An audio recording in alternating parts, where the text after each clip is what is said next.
Iran दो टूक कह चुका है कि हॉर्मुज से अमेरिका और उसकी हिमायत करने वालों का एक भी जहाज नहीं निकल पाएगा। ईरानी फौज की दुनिया के सबसे ताकतवर मुल्क के सदर को सीधे सीधे चुनौती भी है और ललकार भी।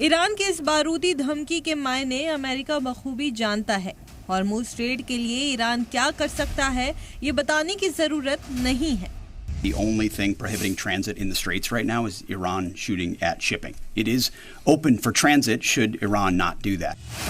लेकिन ईरान के मिशन हॉर्मुज को फेल करने के लिए ट्रम्प अब एक नया प्लान पर काम कर रहे हैं। इस प्लान के बारे में आपको बाद में बताएंगे, लेकिन पहले आप सदर ट्रम्प का हॉर्मुज स्ट्रेट को लेकर नया बयान जान लीजिए। अमेरिका किसी भी हाल में इस अहम समुद्री रास्ते को खुला रखेगा। वो मुल्क अमेरिका के साथ आएंगे जो ईरान के हॉर्मुज स्ट्रेट को बंद करने से मुतासिर है। उम्मीद है कि चीन, फ्रांस, जापान, जनूबी कोरिया, यूके और दूसरे मुल्क इलाके में अपने जहाज भेजेंगे। हमने ईरान की 100% फौजी सलाहियत को पहले ही तबाह कर दिया है। एक तरफ ट्रम्प ईरान के सफाए की बात कर रहे हैं तो दूसरी तरफ ट्रम्प बाकी मुल्कों से हॉर्मुज में शिप भेजने की अपील कर रहे हैं।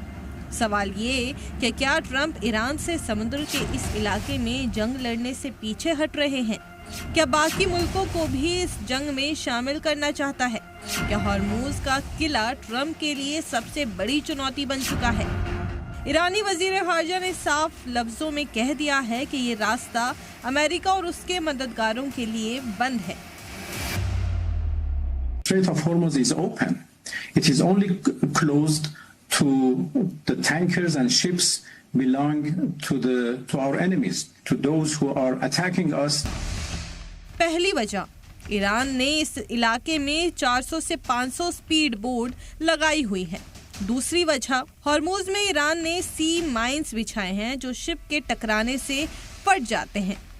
तीसरी वजह, समुद्र में ईरान ने छोटी छोटी फिदाइन पनडुब्बियां तैनात की हैं। चौथी वजह, ऊंची पहाड़ियों पर तोपों की तैनाती है।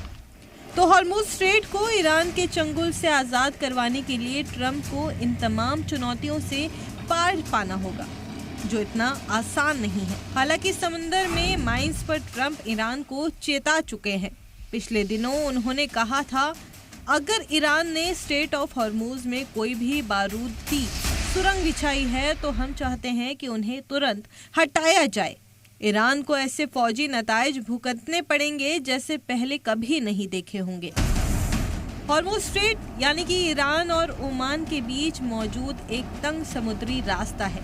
दुनिया के लगभग 20% से ज्यादा तेल और सप्लाई जहाजों से इसी रास्ते से होती है। अमेरिका और ईरान दोनों इस रास्ते की अहमियत जानते हैं। एक तरफ जहां ईरान इस अहम और हसास समुद्री मार्गों को ब्लॉक कर अमेरिका पर दबाव बना रहा है, तो वहीं दूसरी तरफ ट्रम्प इस इलाके को ईरान के चंगुल से छुड़वाने के लिए मरीन कमांडो को उतारने की तैयारी कर रहे हैं। 2500 कमांडोज और 2500 बाहरी फौज को मिलाकर एक फोर्स अमेरिकी नेवी के जहाज USS त्रिपोली के जरिए ईरान की तरफ भेजी जा रही है। बताया जा रहा है कि कमांडो ऑपरेशन छोटी टुकड़ियों में होगा।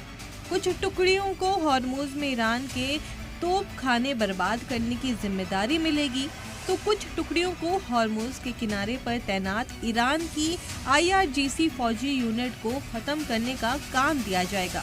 कुछ टुकड़ियां हॉर्मुज के रास्ते पर बारूदी सुरंगें बिछा देंगी ताकि किनारे पर मौजूद ईरानी फौज टुकड़ियों को मदद ना मिल सके। हॉर्मुज के नजदीक तैनात ईरान के मिसाइल सेंटर को बर्बाद करने में इन टुकड़ियों को अमेरिकी फिजाइया की मदद मिलेगी। इस किस्म की प्लानिंग के साथ अमेरिकी कमांडोज एक ही वक्त में अलग अलग चुनौतियों को बेअसर कर पाएंगे। तो ट्रम्प ईरान के खिलाफ अब आर पार की तैयारी में है। मरीन कमांडोज को उतार कर ट्रम्प अपने मिशन को पूरा करेंगे, लेकिन ये इतना आसान नहीं है। ईरान पूरी ताकत के साथ पलटवार कर रहा है। उस पर न ट्रम्प की धमकियों का असर पड़ रहा है और न ही अमेरिका की मिसाइलों का। यानी अब साफ है कि हॉर्मुज स्ट्रेट की जंग इस जंग का नतीजा तय करेगी। ब्यूरो रिपोर्ट, सलाम टीवी।